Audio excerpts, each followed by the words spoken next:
Boa noite a todos. Boa noite. Esta é mais um estudo comentado, uma leitura comentada das obras de Joana de Ângeles. Estamos no capítulo 9, A Felicidade, o subitem prazer e gozo.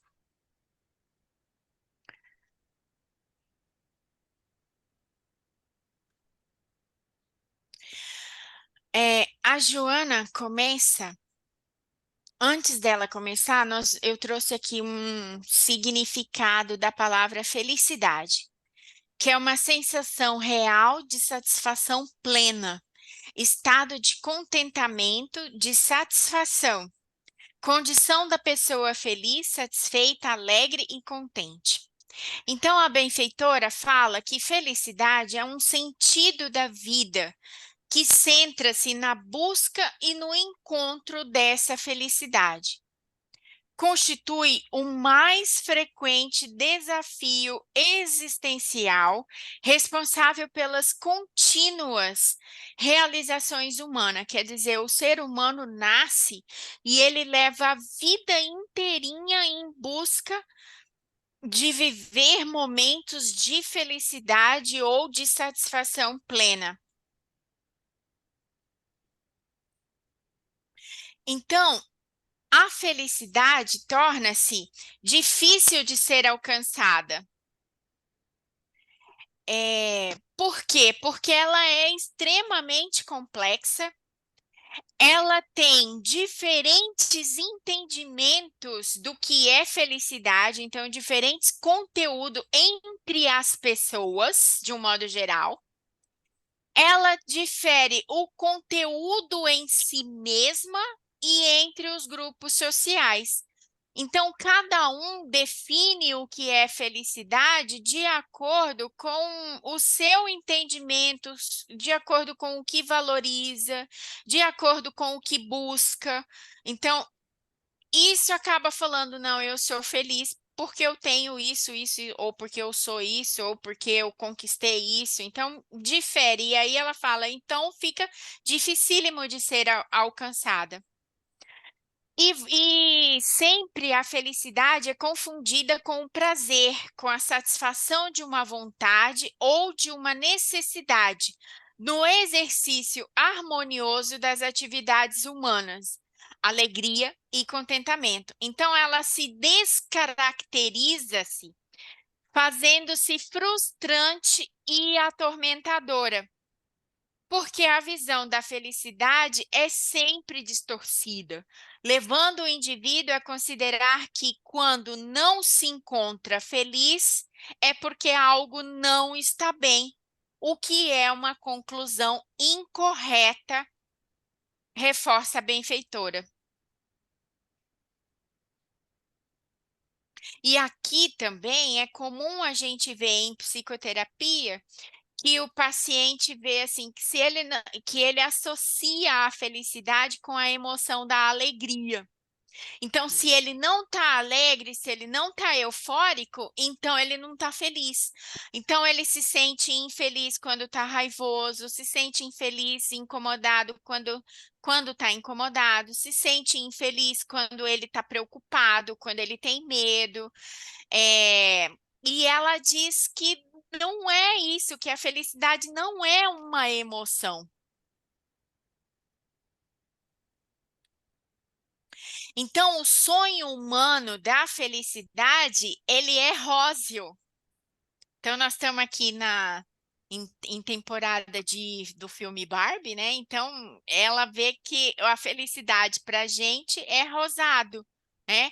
Por quê? Porque ele vem assinalado do sinônimo de conforto, de ócio, eu deitadinha na rede, na praia, com água de cocos, com as contas 100% pagas, sem absolutamente nada de responsabilidade, sem nenhuma preocupação, né? É sinônimo de poder, de desfrutar o bem-estar e o gozo, sem cumprir nenhum dever.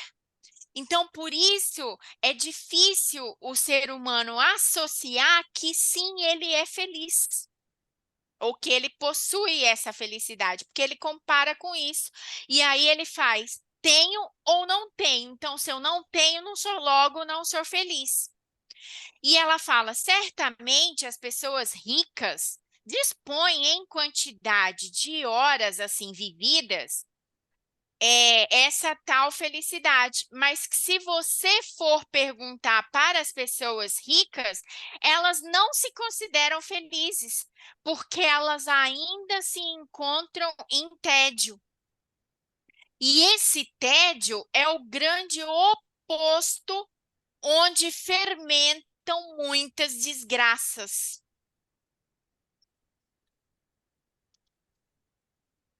Agora eu não vou conseguir ler aqui. Peraí, deixa eu ver. A felicidade se expressa mediante vários requisitos. O primeiro, a natureza cultural, a hereditariedade, quer dizer, o meio social onde o ser humano se originou e no qual ele se encontra, o nível de consciência e a maturidade psicológica. Esses fatores estabelecem as diferenças de qualidade do que é ser feliz frente às variações que impõe nos grupos e nos seres humanos, demonstrando que as aspirações de uns nem sempre correspondem às de outros. Então, eu tenho visto assim, em época de rede social, o que é felicidade, né? É sempre a pessoa tá viajando, a pessoa tem um corpão, a pessoa tá esbanjando de fartura, de status, de poder.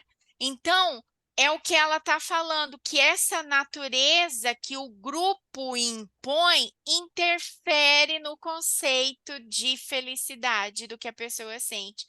Você vê assim que nas redes sociais ninguém posta que está comprando numa casa, numa loja popular, tá lá na frente da loja popular fazendo a selfie que ele comprou lá o que ele queria em 200 mil prestações. Ninguém posta, porque isso não é sinônimo de poder, né?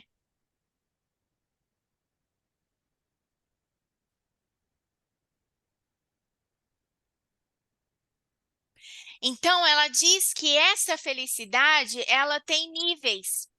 E que o nível da consciência e do amadurecimento psicológico que Hum? estabelece os graus nas Não. Ah, quais. Oi, ô Marina, seu microfone abriu.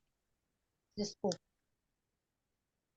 É que então a felicidade tem níveis e esses níveis dependem do nível de consciência e do amadurecimento psicológico que estabelecem os graus, nos quais se expressam as realizações plenificadoras, os estados de felicidade. Então, quando a gente está perseguindo o gozo e o prazer, experimenta-se alegria toda vez que são alcançados, assinalando esses momentos como de felicidade, que não corresponde ao sentido profundo de magnitude que ela reveste. Então, ela está dizendo assim: vamos supor que eu sonhei em comprar um fogão. Quando eu compro aquele fogão, né, que eu estava há meses, há anos querendo aquele objeto, eu sinto um prazer, eu sinto uma realização de ter conseguido. Mas ela diz que isso está longe do profundo significado do que é a felicidade.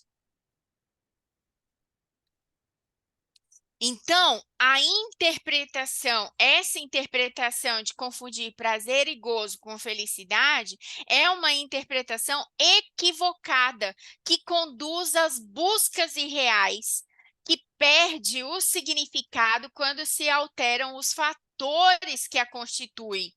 Então, a felicidade, como ela está ligada com uma maturidade psicológica, um amadurecimento cultural, ela é mais perene.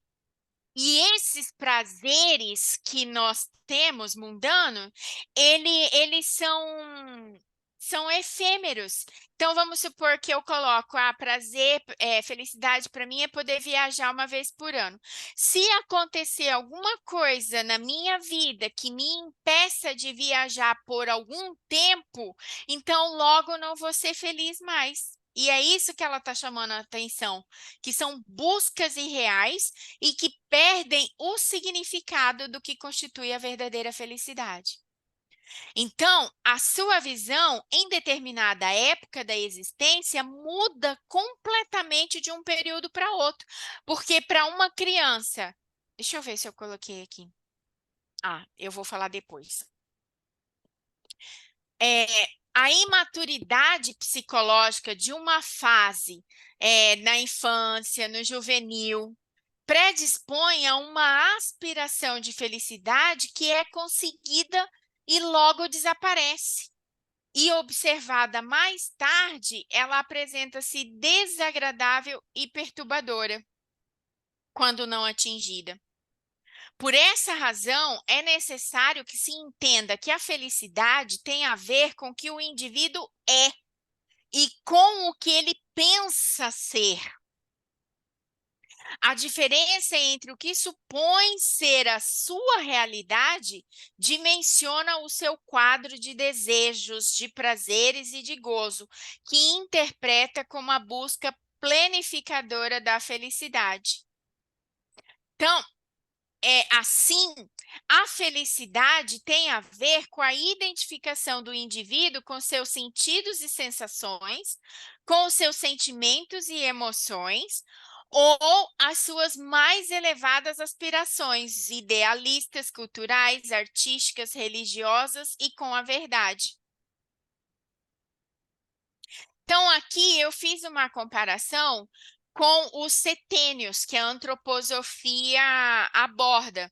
Então, vocês observem aqui que existem várias.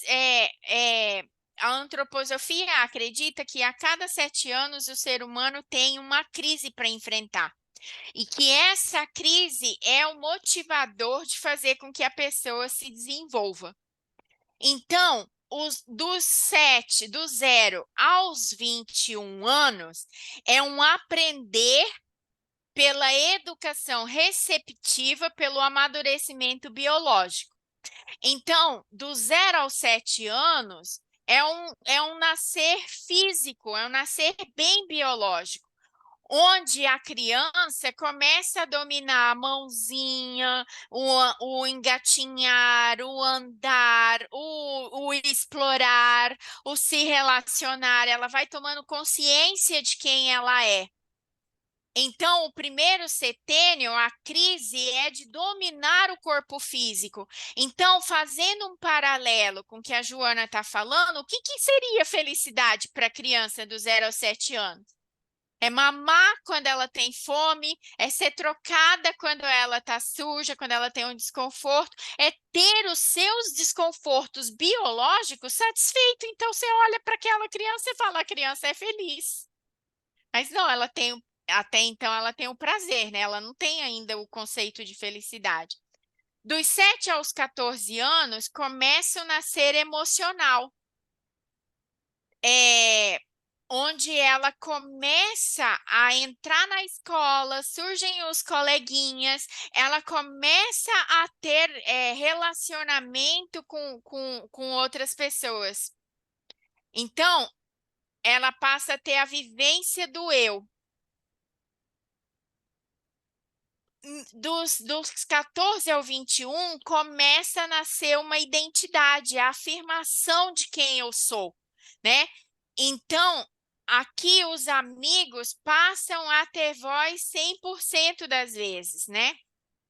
Dos 21, aí aqui dos 21 até os 49 anos, surge, vamos dizer assim, até os 42, surge uma autoafirmação, uma autoeducação, um amadurecimento psíquico.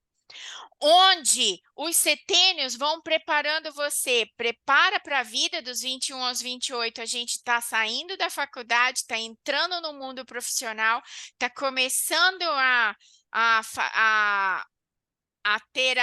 buscar um lugar no mundo. Dos 28 aos 35, a gente questiona e organiza, eu questiono e organizo o mundo, né? Então,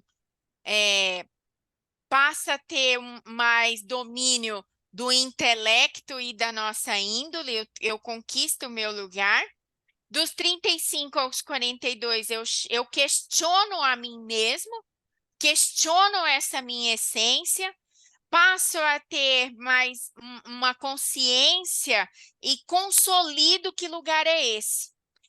E aí, dos 42 aos 63, começa a tornar-se uma pessoa sábia, autodesenvolvimento e amadurecimento espiritual. Então, você vê que aqui tem essa faixa azul, que é onde ele vai declinando o apego do físico, e aí ele começa a ter um apelo mais espiritualizado, ou ele tem essa faixa rosa, em que eu sou pouca espiritualizada, e aqui dos 42 aos 49 anos, que a antroposofia considera como a segunda adolescência, o ser humano decide se ele vai querer ser mais espiritualizado ou se ele vai afundar no declínio físico. Onde a gente costuma ver aqui dos 42 aos 49, como que eu vou explicar isso? As pessoas começam a andar de moto, começam a fazer coisas que não fizeram na primeira adolescência, troca o seu cônjuge por dois de 20, né? Porque vai viver toda aquela adolescência. Então, quando ele vive aquilo, ele está escolhendo, ou ele está ainda muito materialista e muito apegado às paixões terrenas. Então, você vê que com base nesse setênio, se a gente for pegar ao pé da letra essa confusão entre felicidade, prazer e gozo, cada setênio vai querer um prazer e um gozo, que a gente chama de felicidade. Então, dos 21 a 28, ai, conquistei meu primeiro emprego. Ai, dos 28 a 35, ai, casei, estou formando a minha família. Ai, 35, 42, estou vendo os filhos crescerem. Então, e ela está dizendo assim que é muito mais do que isso, felicidade. Então, ela diz assim: na fase dos sentidos, o conjunto de funções da vida orgânica que busca experimentar o prazer físico, o gozo se transforma, depois de desfrutado, em insatisfação, ansiedade ou depressão. Então, quando a gente está na fase de conquistar, de querer ter a sua casa, logo que você já tem aquela conquista, você pensa assim, ai, mas eu precisava de uma casa maior. Ai, mas eu precisava de uma casa num bairro melhor. Ai, mas eu precisava de uma casa decorada. Então, quer dizer, por isso você vai transformando em insatisfação quando alcançado, ou em ansiedade e depressão quando não atingido. Então, no período dos sentimentos, o prazer derrapa em paixões possessivas que dão margem a tragédias e angústias logo que estejam saciados.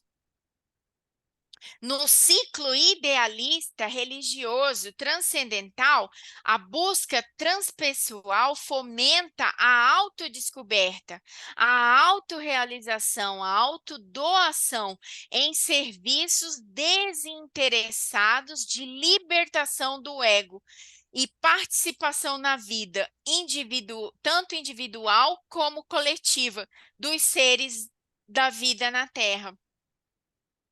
Então, é essa autodescoberta, é essa autorrealização que vai nos levar ao verdadeiro sentido da felicidade. Essa busca é diferente da ambição de ser virtuoso, na qual mascara Deixa só eu puxar aqui, porque eu não estou conseguindo ler.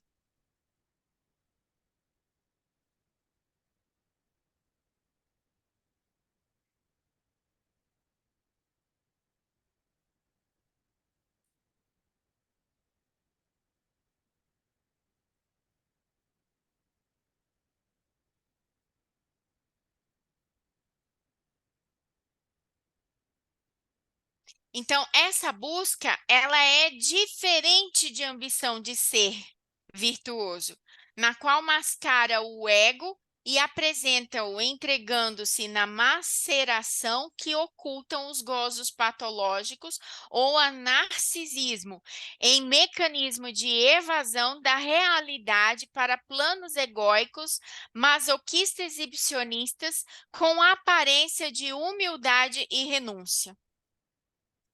Quando reais, essas expressões de virtude são ignoradas pelo próprio candidato, em que são naturais, sem os condimentos do prazer embutido na fuga psicológica que as falseia. Para que a identificação do indivíduo com a sua busca de serviço seja legítima, há uma perfeita união com o self, de tal forma que não haverá diferença entre dar e receber, entre amar e ser amado, entre viver e morrer. Então, quer dizer, enquanto a gente encontra essas diferenças, ainda é busca do ego. Então, prazeres e gozos são sentido e desfrutado pelo ego. E a felicidade, ela é um atributo desfrutado mais pelo self.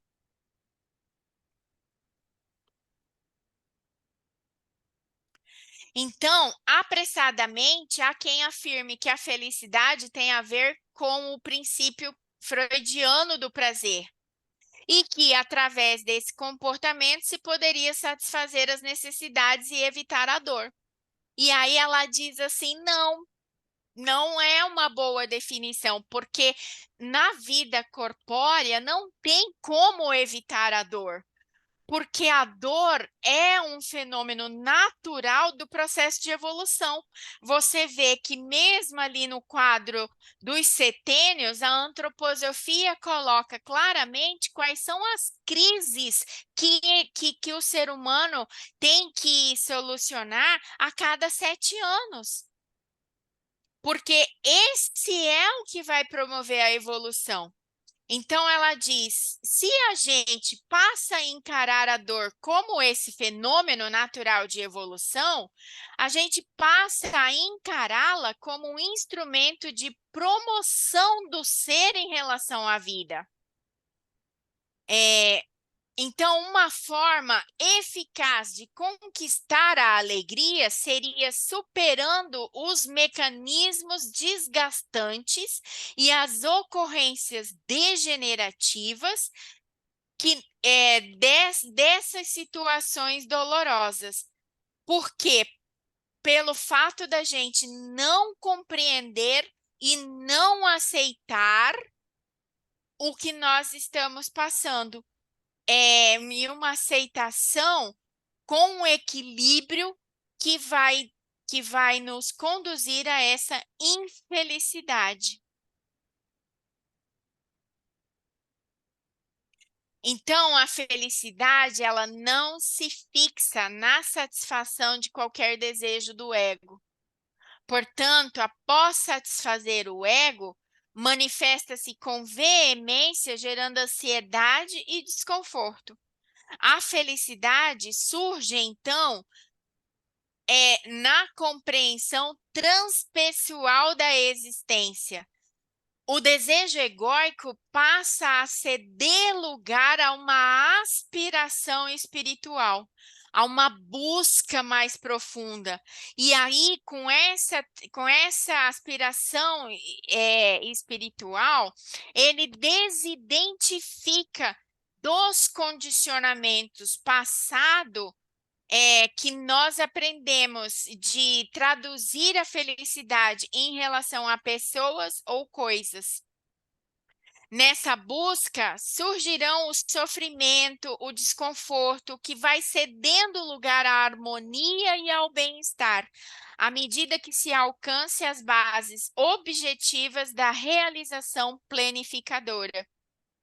Lentamente desaparece a frustração da vida cotidiana, alargando-se o campo do idealismo e da identificação com a divindade, mediante afirmação religiosa ou com o eu profundo. O que é o eu profundo? É um estado de consciência mais profunda e em manifestação psicológica. Então, o caminho de busca dessa felicidade no ser humano, ela tem uma forma escura, igual a um túnel, cuja claridade está distante. Então, vocês veem que aqui no começo do túnel é uma escuridão só. E a luz está lá longe, distante. E aí ela fala assim: mas que essa claridade ela vai se aproximando e vai se tornando maior à medida que eu vou me aproximando dessa saída. Então, essa busca, qual ocorre com qualquer outra busca, é realizada com a mente, que deve solucionar as dificuldades à proporção que se apresentem, eliminando o sofrimento perturbador e tratando-se de um contínuo e lúcido trabalho interno.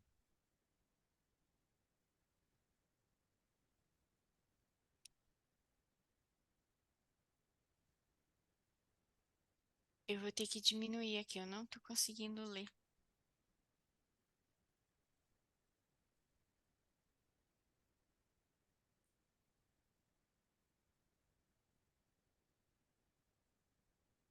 Ui.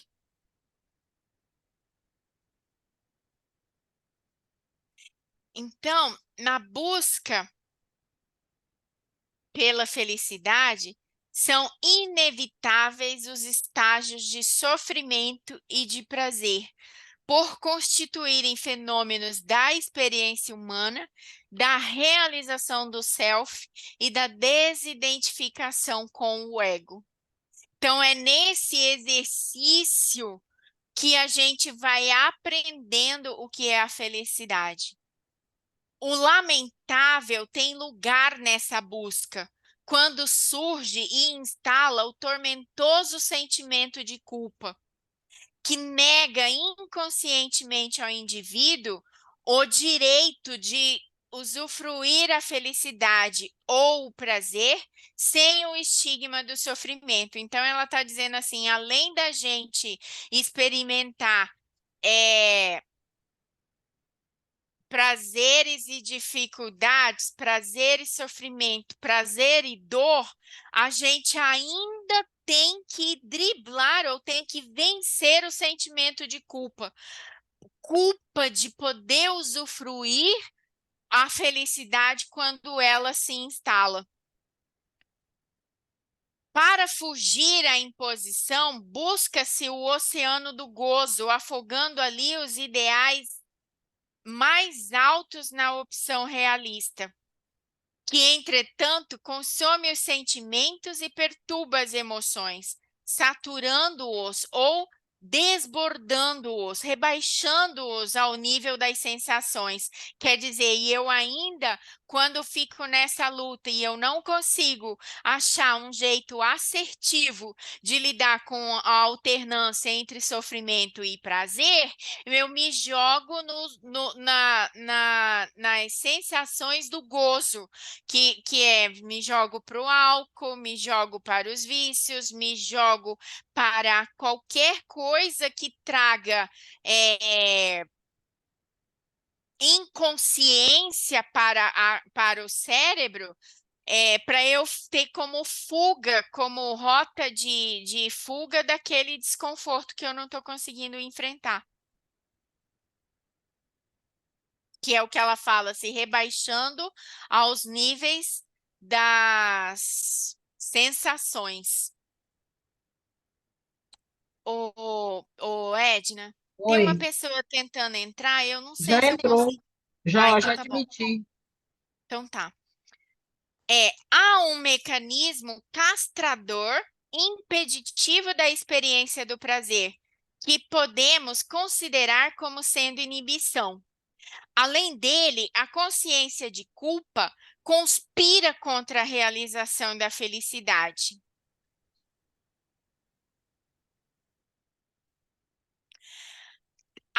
O nosso sentimento de culpa, ele está tão arraigado no ser humano que toda vez que as circunstâncias propiciam a presença do prazer, a pessoa crê que não merece desfrutá-lo, ou do prazer ou da felicidade. E aí, ou então o indivíduo fica com receio: se eu viver essa felicidade toda, vai surgir alguma coisa muito terrível depois, algum mal vai me suceder. E aí ele bloqueia.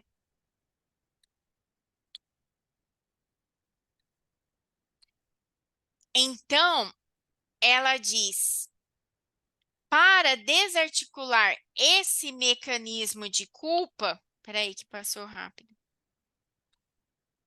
Esse mecanismo conflitador do sofrimento, prazer, culpa de vivenciar a felicidade, torna-se necessária uma tomada de consciência de si mesmo, procurando descobrir a fonte geradora dessa inibição que não te deixa desfrutar os momentos de felicidade. E ela sugere talvez a psicoterapia libertadora possa ter origem dessa fonte geradora desse conflito na conduta infantil, na educação coercitiva, no meio social asfixiante, na família dominadora, ou proceder de reencarnações passadas, através do uso incorreto do livre-arbítrio, da conduta irregular e do exagero das paixões. Tal inibição, associada ao sentimento de culpa, castiga o ser, impedindo de usufruir momentos de recreação, de ócio, levando-o a tormentos quando não se encontra produzindo algo concreto, o que lhe torna uma necessidade compulsiva e, portanto, patológica. Quer dizer, é comum a gente presenciar isso, que as pessoas sentem culpa de estar em momentos de lazer, de estar em momentos que não tem nada para fazer, de estar num ócio criativo, porque a sociedade, de certa forma, cobra da gente que você só tem valor se você está produzindo, seja lendo, seja estudando, seja trabalhando, seja cuidando dos filhos, fazendo algo, e que então reforça essa culpa de estar desfrutando momentos de prazer. E ela diz assim que certamente não se deve viver para a ociosidade dourada, tampouco exclusivamente para atividade estressante. Então, ela diz que a gente confunde o que é o significado do ócio, o significado de desfrutar esses momentos de prazer. E ela diz que esses momentos podem ser tem um rico arsenal através das belezas naturais. Você está num parque, numa praia, você está desfrutando e apreciando a natureza, através de leituras edificantes, através de uma contemplação da arte, através de um simples encontro com amigos e familiares, numa conversação proveitosa, ou num abençoado campo de idealismo através da prece, da meditação e do controle da mente, que se constituem tônicos revigorantes para as ações geradoras da felicidade, dos quais todos podem e devem dispor quando aprouver. essas pausas nas atividades estressantes, elas são enriquecidas de prazeres mais amplos, são estímulos para a criatividade, para a libertação de cargas psicológicas compreensivas à autorrealização. Aqui me veio muito aquela teoria do Domenico Di Masi, que ele fala do ócio criativo, onde ele diz que a pessoa, quando está no ócio, que não é para confundir ócio com preguiça, que não é para confundir ócio com não fazer nada, mas que esses momentos relaxantes, eles são tão edificantes que acaba levando o cérebro a ter insights diferentes, a olhar ângulos diferentes para uma mesma ação e para um mesmo aprendizado.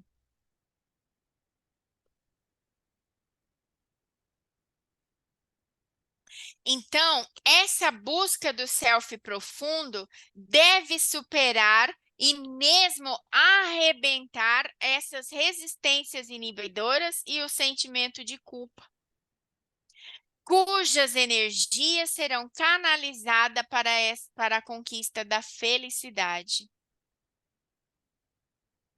Aí aqui eu encerro colocando o que o Aristóteles dizia sobre felicidade. A felicidade é o fim que a natureza humana visa. A felicidade é uma atividade, pois não está acessível àqueles que passam a sua vida adormecidos. Ela não é uma disposição. A felicidade, nada falta. Ela é completamente autossuficiente. É uma atividade que não visa a mais nada a não ser a si mesma. O homem feliz basta a si mesmo.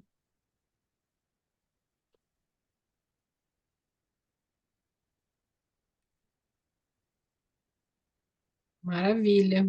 Dá para você interromper o compartilhamento para agora a gente comentar, né? Sim, estou tentando aqui. Tá,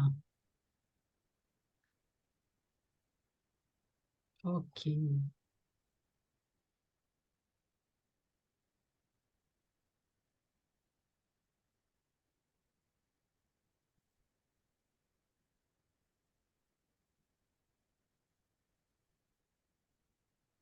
Ok, André, agora as pessoas podem comentar. Quem quer começar?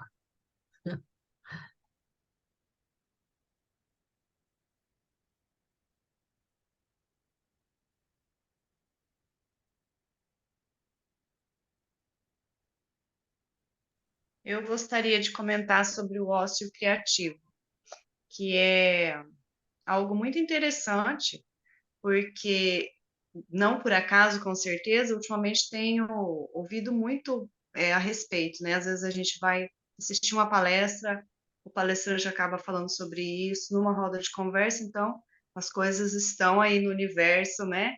Girando em torno do que a gente está estudando. E eu, ultimamente, eu tenho gostado muito de quando eu estou caminhando, que é o momento que eu estou comigo mesma, né? Porque normalmente eu vou sozinha, eu gosto de ir a uma praça, um parque, um local assim, em que eu. E não coloco fone de ouvido, nada, eu gosto de ouvir o som do ambiente, né? Os pássaros, ou se de repente tem crianças brincando, a gente fica ouvindo aquela conversinha deles assim. E aí você vai caminhando e vai pensando. E ultimamente eu tenho colocado muito minha vida em ordem, ordenando e organizando, né, minha vida e projetando algumas coisas quando eu vou caminhar. E é justamente nesse momento de ociosidade, né? Sobra um tempinho, eu vou caminhar. Então, quando você citou a questão do ócio criativo, eu lembrei disso. E para mim tem sido muito positivo nesse sentido, assim, de refletir mesmo a minha vida, né? E as coisas que eu ainda quero fazer, e outras que não deram certo, porque eu sempre planejo tudo na minha vida, assim, sabe? Ah, eu quero fazer, esse ano eu quero fazer tal coisa. Aí eu vou mais ou menos projetando a que época vai ser feito cada coisa. Só que no meio do caminho né? Surgem as surpresinhas e muda tudo. Então, aí, esse momento tem sido bem positivo para mim, sabe? O Domênico, eu tô falando? Sim, Está. Tá. O Domênico de Masi, ele fala que esses momentos de ócio criativo, ele traz benefício para esse processo de aprendizado. Então, quando você fala assim, eu organizo a minha vida, faço meu planejamento, não sei o que, é sobre isso que ele está falando. Então, que ele fala assim, isso nada tem a ver com preguiça, que eles são sinônimos completamente opostos, são, como que chama o contrário de sinônimo? Antônio. Antônimo. Antônimo, que eles são antônimos. É que a principal diferença é que o ócio gera produtividade. Ele tem significado em termos práticos. E a preguiça é um hábito de renegar a ação, é um hábito de não fazer nada, que é insignificante por si só. O ócio produtivo ele tem a ver com a criação, né? É quando você Isso. está ali com o seu momento de criatividade, de criar as situações, organizar as atividades, digamos assim. É bem legal mesmo. E ele fala que vem dessas atividades de lazer. Onde Uhum, você, ainda ele diz assim, quando você conseguir integrar trabalho, estudo e lazer, aí tem a explosão perfeita. uhum. Legal.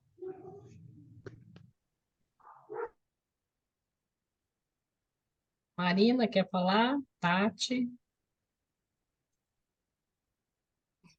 Marina tá folheando ali o caderno, ela deve ter anotado bastante coisa. Brincadeira, Marina. Você tá sem som, Marina? Não, eu estou falando, eu fiz um rabisco aqui, né? Conforme a Andrea foi falando, eu fui aqui fazendo umas anotações, né? Eu achei interessante o exemplo do fogão, né? Que a pessoa idealiza lá, quer comprar alguma coisa, e aí ela, quando ela consegue, né, aquela explosão de felicidade, né? Só que essa felicidade, né, é aquele prazer imediato, né, que a Joana fala, que é temporário, né, que não tem, assim, Não é perene. então, aí ela compra o fogão, tal, dali a pouco, passa uma semana, 2 semanas, já o fogão já é esquecido, né? E aí ela já vai em busca de outra felicidade, né? Aí a próxima felicidade, sei lá, celular, uma calça, um sapato, né? Então, é o prazer imediato, né? Que as pessoas confundem com a felicidade, né? Que a felicidade aí, na verdade, o que a Joana está trazendo para a gente é um estado interior, né? É um estado interno de satisfação, de alegria, de contentamento, mas pelas realizações internas, né? Que somente cada ser humano ele consegue dimensionar, né? Assim, aquilo que ele já consegue abarcar, né? De compreensão. Então, a gente não pode analisar o outro, né? Aparentemente, né? Porque somente o que vai dentro de cada um sabe as dificuldades e os desafios que cada um passa, né? Então, assim, mensurar a felicidade, como ela diz, é uma coisa muito subjetiva, mesmo muito interna, né? Porque não tem como mensurar, né? Uhum. É isso. Tati, tem comentários? Deixa eu ver se meu cachorro para de latir para poder Ah, comentar. Eu achei esse capítulo extremamente pedagógico. Muito, muito bacana essa diferenciação, né, de sentimentos, né? Essa diferenciação do que é a felicidade, essa diferenciação do que é alegria e de como a compreensão da felicidade oscila conforme os outros sentimentos, né? Então, como se a felicidade ela fosse somente agregada a outras coisas que não necessariamente é a felicidade, né? Gostei muito da explicação da Andrea. Muito legal, Andrea, obrigado. Essa forma da compreensão dos setênios, né, da antroposofia. Como é bacana isso, né? De ver esse desenvolvimento humano, de cada tarefa que a gente tem que fazer em cada fase do desenvolvimento para crescer e refletir sobre si mesmo. Muito, muito legal esse capítulo. Muito obrigada, Andréia. Que agradeço. Então, vou deixar o Murilo para o fim, ele gosta de encerrar, né, o comentário. A fala da Denilce, quando ela falou do ócio criativo, e ela citou, então, as caminhadas, eu lembrei do meu processo. O meu processo, ele é assim, tuf, é a hora que eu acordo, gente, eu durmo, eu sou uma boa dormideira, eu adoro dormir, né, e durmo mesmo. Pode acabar o mundo quando estiver dormindo, que eu já vou estar para o outro lado sem saber. Então, quando eu acordo, as coisas surgem assim, como insight, sabe? E se é alguma coisa que eu estava assim pensando para poder resolver, né? É só eu dormir que a hora que eu acordo aquilo. Uma vez eu estava trabalhando que é no banco, né? Quando eu trabalhava, e a hora que eu acordei tinha um projeto prontinho, era só escrever. Impressionante, cada um tem um processo, né? A Denilce tem a questão da caminhada e eu tenho essa logo que eu acordo, sabe?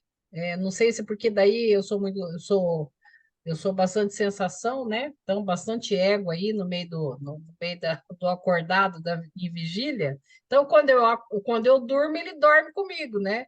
Então, aí fica mais tranquilo para poder o self mandar as coisas que precisam para mim, né? Esse capítulo, como é que ficou para mim, né? Eu entendi assim, prazer e gozo, ele está ligado à nossa horizontalidade, à nossa vida, né? Do ego mesmo, essa vida nossa de personalidade, de existência, né? De experiência. E a felicidade em si, conforme ela traz, um sentimento mais profundo, que é essa ligação com o nosso maior, que é o nosso self, né? Então, assim, independe se eu consigo essa integração ou essa ponte, né? Essa ponte está aberta com o self, independe se eu estou tendo prazer e gozo, né? A felicidade ela seria um sentimento assim natural. Mas a Jona cita uma situação que eu achei muito interessante, a questão do sentimento de culpa, né? Então, assim, a pessoa, e por vários motivos ali, ela cita os motivos, né? E aí a pessoa pode ter, né? Pode ter, ela está tendo possibilidade de ter prazer e gozo, né? Pode-se chamar isso de felicidade naquelas circunstâncias, mas ela não se permite. Ela tem medo, né, de estar vivendo aquela situação mais leve, né, do prazer e do gozo, que ela tem direito, porque se ela está utilizando-se do ego, porque ela está encarnada, né? Ela tem direito, sim. E aí, muito legal quando a Jona fala, a nossa experiência de vida, ela está nessa balança, prazer e dor, sofrimento e gozo, né? Mais ou menos isso. Então, assim, e a gente saber disso, né? E ter consciência disso, né? E se temos culpa de ter esse prazer, de não se permitir, fica um grande aprendizado. Eu concordo com a Tati quando ela diz é bastante pedagógico, né? Bastante didático esse tema, né? Porque ela vai numa linha no início, né? Explica o que é prazer e gozo, depois ela vai falar da questão da felicidade, mas ela põe um senão, né? ela põe um senão, quer dizer, e depois ela fala, não, o ser humano em experiência, ele acontece, ele tem direito sim ao prazer e gozo, né? Vai estar acompanhado do seu sofrimento, porque isso é, né, da dor ou sofrimento, eu não vou definir uma coisa e outra aqui, mas vai ser acompanhado. Mas se essa criatura se permitir e ela já tem um conhecimento bom de si mesmo, né? Ela faz essa conexão com o self e independe da parte externa da vida dela, ela vai ser feliz assim mesmo. Eu lembrei também, André, quando você falava disso, já no final, lembrei muito das crianças lá na África, sabe? E que a gente vê assim, as crianças elas estão alegres, e eu fiquei pensando aqui, enquanto eu lembrava dessas crianças, né? Se isso é felicidade, não sei. Mas a alegria é contagiante e contagiosa a alegria deles, sabe? Naquela miserabilidade que só a Fraternidade Sem Fronteiras sabe como é que é, né? Só não, mas a Fraternidade Sem Fronteiras faz esse trabalho lá. Então, é, é o simples, né?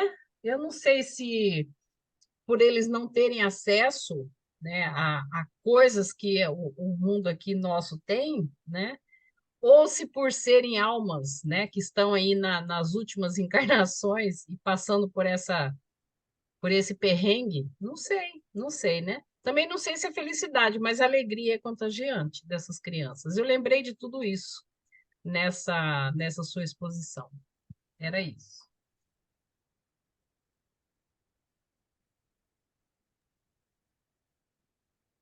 Vou pegar então a palavra para dizer prazer e gozo, né? Me veio a questão do Viktor Franklin com a questão da escolha, né? Porque nós temos ali a experiência, né?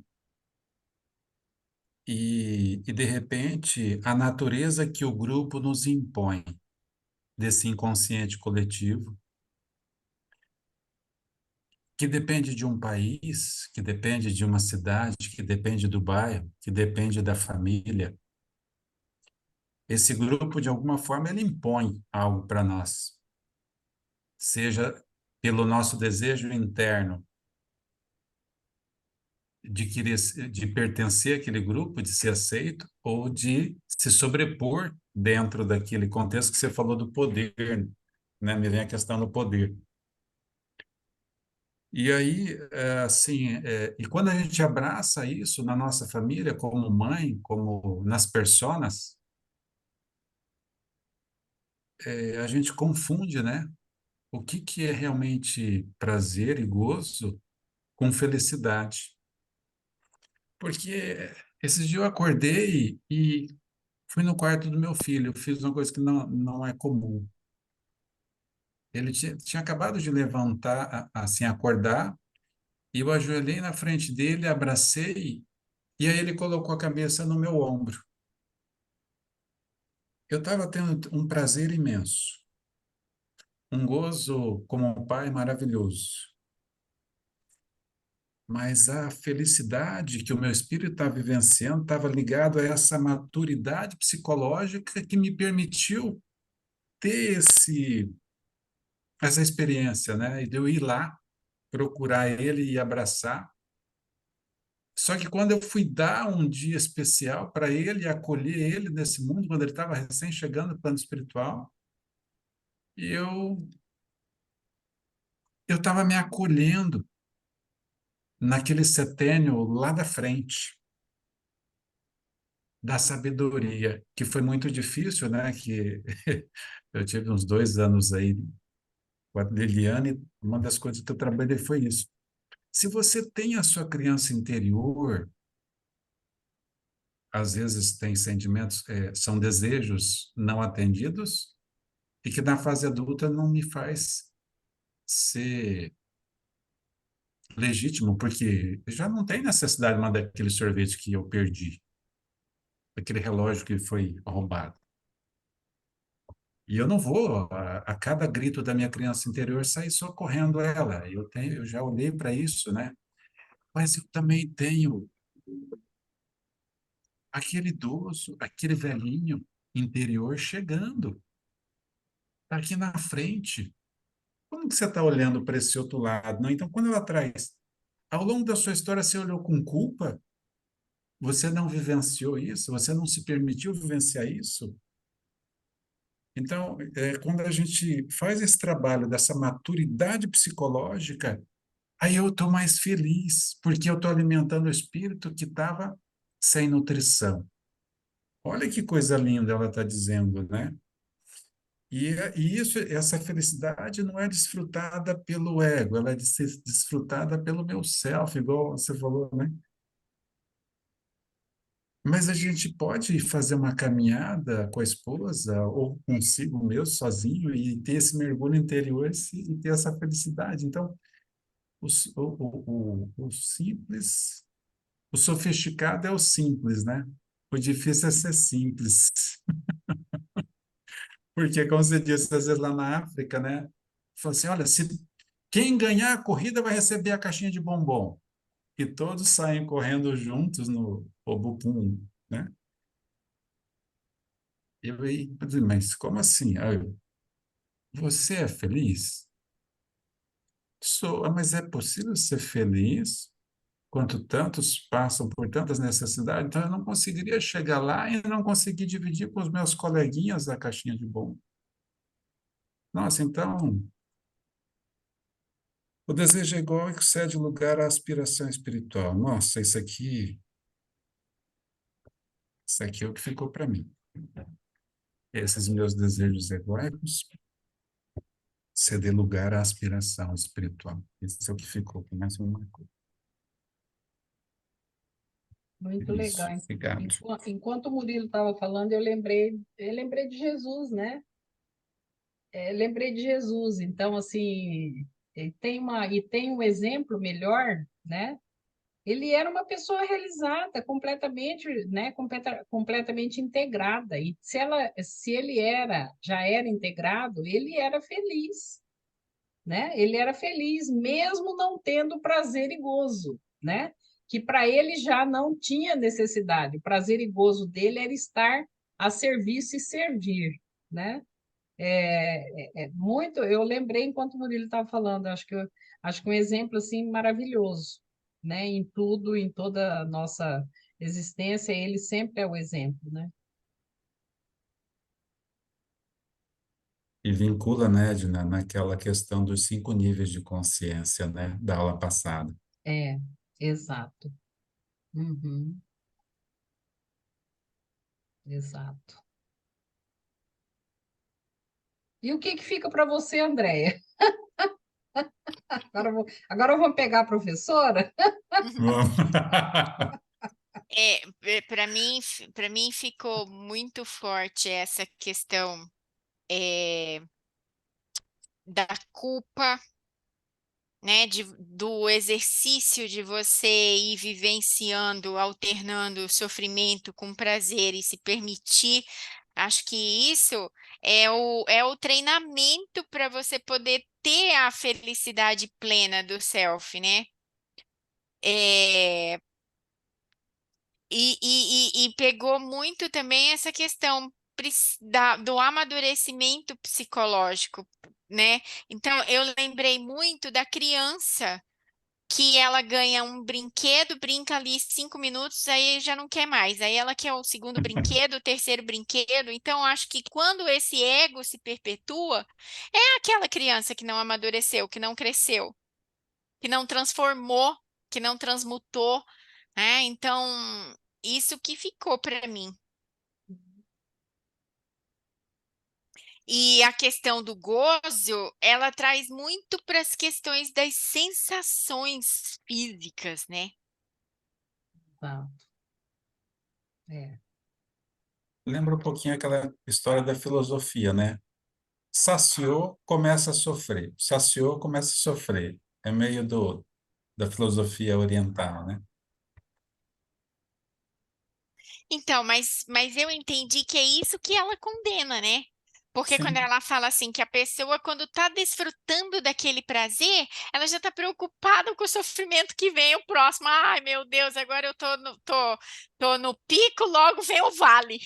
Sim, E ela falou assim: não, não preocupa com picos e vales, né? exato. Desfruta e vai aprendendo com o treinamento, porque isso é treino para você conseguir transcender, amadurecer e sentir com seu eu profundo o que é o estado de felicidade. E quando ela coloca assim, essa é a razão do ser humano, da existência, é você perseguir esse estado de felicidade. Ela traz isso E bem no início, né, André? bem no início, na É. largada, e eu fiquei pensando assim, gente, eu hoje posso dizer que eu tenho momentos de felicidade, que eu reconheço assim a felicidade como self. E eu fico pensando assim, será que eu, quando eu criança, eu sabia, ou como adolescente, ou uma jovem adulta, eu conseguiria ter essa maturidade para experimentar isso? Sinceramente, acho que eu vou ter que nascer de novo, porque nessa eu não vivi, não. Eu me Mas lembrei da graças história do a fogão, Deus, né?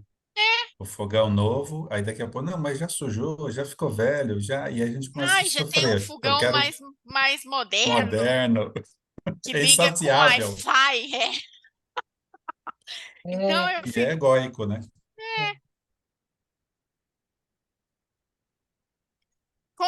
olha, toda vez eu lembro da uma fala da Edna, ela numa aula falou assim, esse ego, esse danadinho, né? É muito danadinho mesmo, é duro de vencer ele. É nosso professor, né? é, Inicial, né? é. Ele é poder, né? Toda hora ele quer tomar o lugar do selfie, né? É, A gente tem que estar em alta observação constante com ele. Ele quer ser o dono do campinho, né? Eu acho que é por isso que tem sim. lá, acho que por isso que lá no Pai Nosso, e isso me chama muita atenção no Pai Nosso, não nos deixe cair em tentação, né? É, tem que estar sempre olhando para isso, né? A Vigiando, né? tentação da nossa Não, vida aqui é muito tentadora, né? Apesar Tentação dos dos períodos prazeres, né, Ed? apesar dos períodos de sofrimento que cada um passa, mas é uma vida tentadora essa aqui, né? Então o ego fica toda hora, ó, vem para cá, vem para aqui, vem para cá, vai dar certo. Aí ele é burrinho, não sabe, leva a gente para um lugar que não é legal. Por isso que a gente tem que estar em alta observação constante, né? e aí você falou do Pai Nosso, a frase que fala assim, seja feita a vossa vontade, assim na terra como no céu, é oposto de ego, né? Porque aqui a gente quer ser a irmã mais Exato. velha de Deus. É É uma selfie, né? entrega, né? É. E essa é uma entrega verdadeira, né? Por enquanto, sai só na nossa verbalização, né? Porque essa entrega verdadeira precisa pôr o ego lá no lugar dele, né? E falar, ó, cara, você fica na sua aí, porque, né? Seja feita a vossa vontade. É, é isso, gente. Mais alguma contribuição?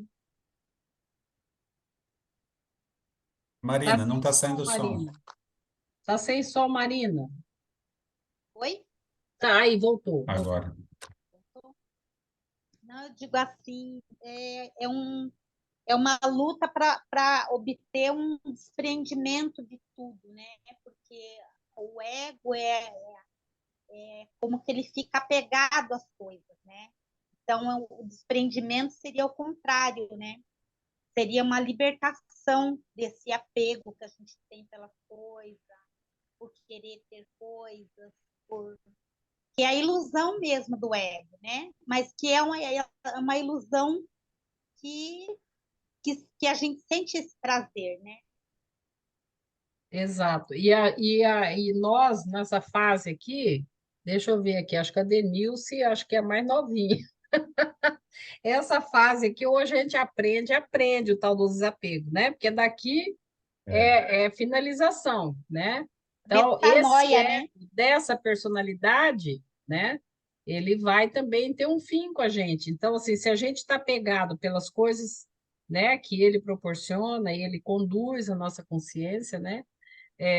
A gente pode ter problemas depois que a gente desencarnar, né? Então é melhor que a gente trabalhe a questão do desapego, né? E é uma coisa, não é muito fácil, não. Desapego afetivo, né? Material acho que é o mais fácil que tem, mas o afetivo não, nem tanto, né? Então, E é isso. essa luta, né, que a Joana fala, né, que ela sempre foi com a gente, nunca foi com o outro, né? Sempre foi com a É esse, gente. esse desprendimento, né, que traz o quê? Autonomia, autorresponsabilização. O que eu estou fazendo com o que eu recebi, né? Comigo mesmo. Não, mas eu posso ser como o Verdadeira Homer liberdade. Simpson, né? Homer Simpson fala, não, a culpa é minha, eu coloco em quem eu quiser. Perfeito. É o que Mas não, né? A Marina falou, é isso aí. Eu penso que esse é o verdadeiro conceito da liberdade, né?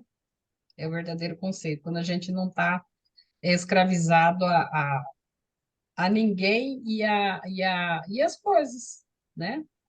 Uhum. É o verdadeiro conceito da liberdade. Um dia, né? Um Um dia, dia. quem sabe a gente chega lá, Estamos né? naquele túnel lá, né, Edna, que a Ficou linda Andrea a trouxe. imagem, ficou muito legal aquela imagem do túnel, muito legal. Estamos lá naquele túnel buscando essa luz aí, né, que é a iluminação interior para a gente poder atingir isso aí. Ô, Tati, eu Meu vou ter... túnel ainda tá meio escuro. Meio, o meu tá, Meio o escuro. meu, o Oi. meu só, eu não vejo aquela luz lá no fundo, não. Você já viu uma luzinha lá no fundo, né? Mas o bom é a gente saber que tem a luz. Esse é Tem É, o a luz, legal, né? né? A é o gente tem motivador, certeza né? A que meta. É. exatamente. Mudando um pouquinho de assunto e já lembrando lá de dezembro, Tati, eu vou pedir em nome aqui da BRAP, Oi. né? O Murilo é nosso presidente aqui, mas eu já vou pedir, que essa parte está comigo, né? Se você pode preparar alguma coisa que eu sei que você é super, você faz muita coisa aí, né? Alguma coisa para a primeira ou para a segunda semana de dezembro, para apresentar para nós as quintas, tá? As duas quintas primeiras a gente tem, né? E eu agora lembrei que você pode, de repente, se você aceitar, né? Fazer qualquer atividade que você sentir aí no seu coração que seja legal, tá? Me dá um tema, Pode ser me um dá um tema. tema, Com o tempo eu surgir, né? Mas assim, eu preciso de um tema para criar tá? qualquer coisa. Pode ser Natal, pode ser o Natal. Pode ser o Natal, né? Pode ser o Natal. E a Então gente fica conversa depois Então fica no para a segunda privado. semana, porque daí a gente encerra com você com o tema Natal. Fica legal. Ai, meu Deus, olha a responsabilidade. Imagina. Conversamos mais tranquilamente. Ok, Convite aceito. obrigada, Tati. Então é isso, gente. Temos tempo, mas se a gente já não tem mais nenhuma contribuição, né, nenhum comentário mais para fazer, podemos ir para o encerramento. Ok para todo mundo? Ok. Ok. Vamos fazer a prece de encerramento na gravação ou encerramos a gravação e vamos fazer a nossa prece só na nossa sala? Encerramos a gravação, né? Oi? Encerra a gravação. Encerramos a gravação. Tá. Muito obrigada a todos que participaram, né? E os que vão nos ver depois. Boa noite.